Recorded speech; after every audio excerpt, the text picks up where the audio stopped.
You got something weird going on here. Like you were supposed to type something, but you never do. I will when we get done. Hot mic. 94.3 The Ox, Diamond Rio, and oh me, oh my sweet baby. On your Monday ride, 8:28 now, time for Coffee Talk, brought to you by the Comanche Chamber of Commerce and Agriculture. Check them out at #Explore Comanche, Texas. We welcome in and say good morning to Cynthia Newton with Hope Counseling. How we doing? Good morning. I'm doing well. It's Monday. It's been quite the weekend for you. It has, you know. I mean, I survived the first freeze okay, but the second one apparently decided to give me a busted pipe. Oh, no. Nothing says have a good weekend like a busted pipe. Plumbing issues, yeah. You know, that's great. At least I have my plumber on speed dial, and Yeah, that comes in right handy. It does come in handy. Yeah. I'm like, it's me. I need help. It's me again, Margaret. Got my scuba fins on. The water's getting deeper. I'm like, help me. Oh, so anyway, but yes. I'm back. Survived. I've survived. I've got a patch fix, and now we get back to work, right? That's right.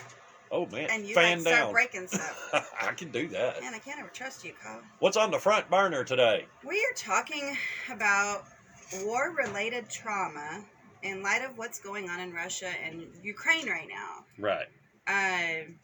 So, you know, as most of y'all know, there's a war in Ukraine right now. That the president of Russia aims to take back Ukraine, they were once part of the Soviet Union. If you don't know the background, they were once part of the Soviet Union, but gained their independence in 1991, and as the result, Ukrainians are now fighting a war to hold on to their independence from Russia. So how does this affect the Ukrainians? Ukrainians are now forced to flee their home country, leaving everything they know behind, or take up arms and fight against Russian forces. Yeah.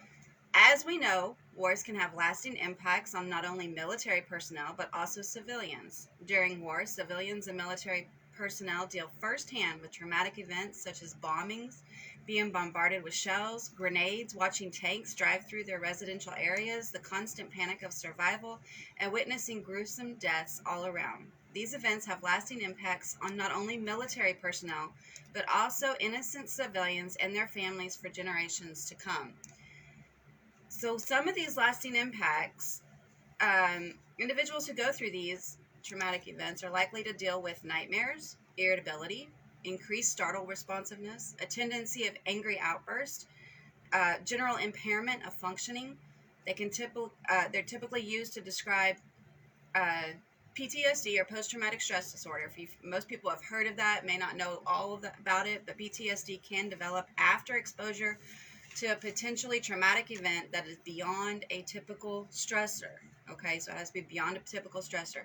Events that may lead to that include, but are not limited to, obviously war, violent personal assaults, natural or human-caused disasters, accidents, other forms of violence, combat. Exposure to events like these are common. About 1/2 of all United States adults will experience at least one traumatic event in their life, but most do not develop PTSD. People who experience PTSD may have persistent, frightening thoughts and memories of the events, experience sleep problems, feel detached or numb, or may be easily startled in severe forms. PTSD can significantly impair a person's ability to function at work, at home, and socially.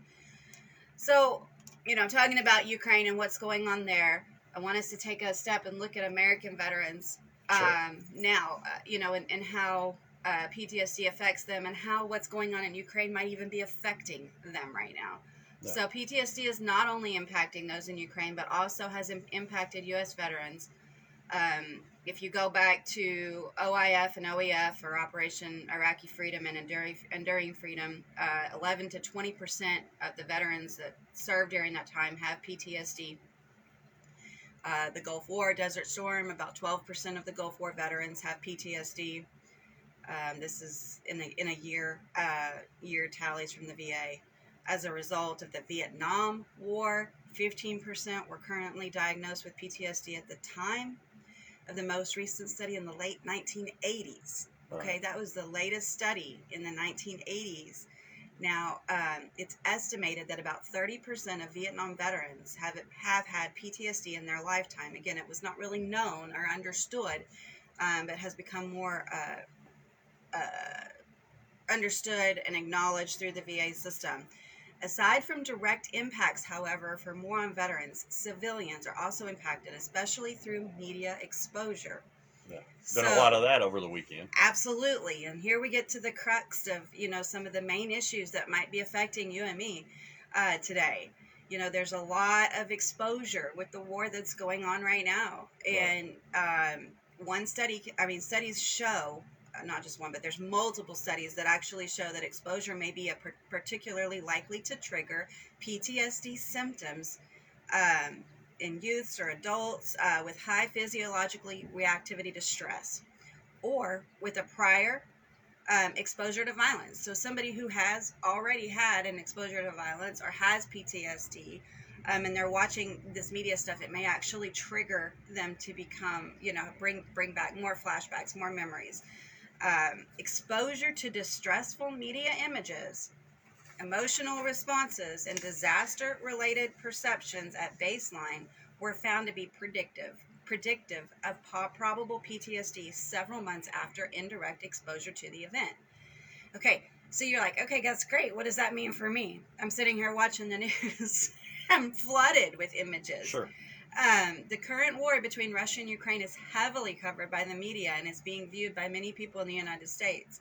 Aside from being directly involved in the war, citizens of other countries who are viewing the gruesome coverage through media will possibly exhibit some PTSD symptoms as well. So, that's kind of freaky when you think about it. It's like, now you're going to say I have a mental illness just because I watch television? Right. Not necessarily, okay? It depends on the severity. Yeah. But one of the things that changed when we came into the DSM-5 was that PTSD was not only experienced, but either triggering event, media exposure, that there was more ways for people to develop that because we were seeing it. So now they've said, yes, this is true. This is what can happen. Yeah. So when you're sitting there and you're watching, I know you said earlier, some of the things that you were seeing, on the television this weekend, and you sit there and you see some of these gruesome details, we love the media and we love what they do, but sometimes they flood us with images that can really overcome our senses, and you almost put yourself there in the middle Not of aware it, of it. and you don't realize it until later. No. And this is part of what happens for veterans, especially anytime there is another war of any kind. Sure. It just can bring a flood of flashbacks to them. Yeah.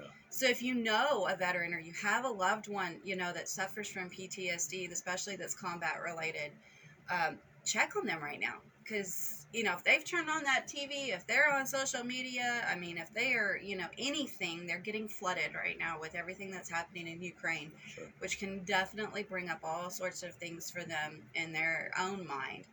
And it's a true trigger. It can cause all sorts of spiraling events, can lead to depressive thoughts, suicidal thoughts, all sorts of things. So be sure and check on your friends and family members that do either you've known have suffered from PTSD, or just even that have served, in a war, in a combat situation. As they're watching this, just make sure it's not affecting them on a deeper level. And if you see that, if you see any of these symptoms that, are exasperated or things are getting worse for them, don't hesitate to encourage them to get help. The VAs, we're here at Hope Counseling of Texas. There's all sorts of known strategies to help people through this. In the immediate, of course, trying to de-escalate the situation. So what do you do as a civilian right now? Limit your exposure, guys. Don't sit there for 8 hours or 10 hours or 14 hours watching CNN or Fox News or whatever news channel you watch. This is not a football game. Yes, please, just limit your exposure. This, and I talked about this way back when we started COVID about, it was just flooded and flooded and flooded, which led to anxiety.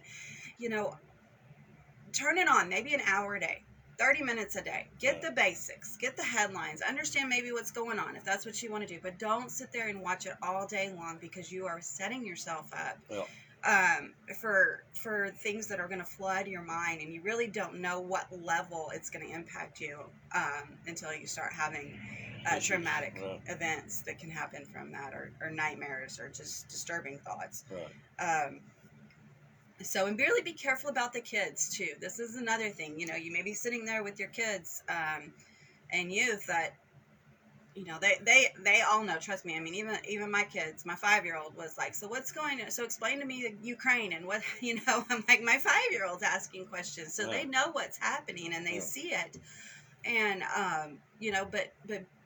but shelter them from those images. That's one thing we were blessed back in the Vietnam era, and that we Somewhat, didn't have as the much immediate media exposure. Sure. I mean, it wasn't like every day these lifelike, the images. I mean, we had immediate exposure, but it wasn't the same.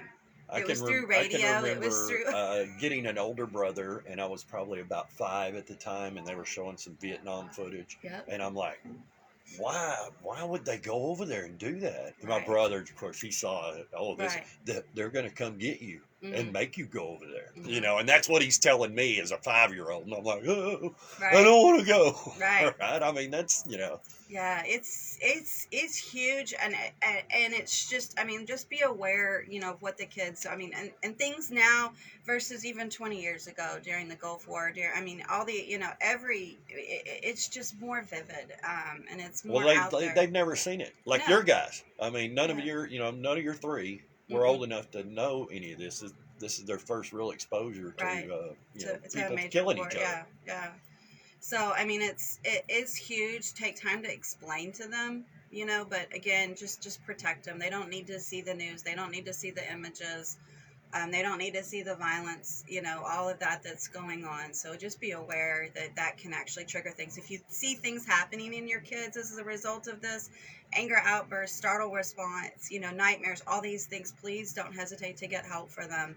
Again, we're here for you at Hope Counseling with offices in Comanche, Hamilton, Dublin, and Eastland. Anything we can do to help through this.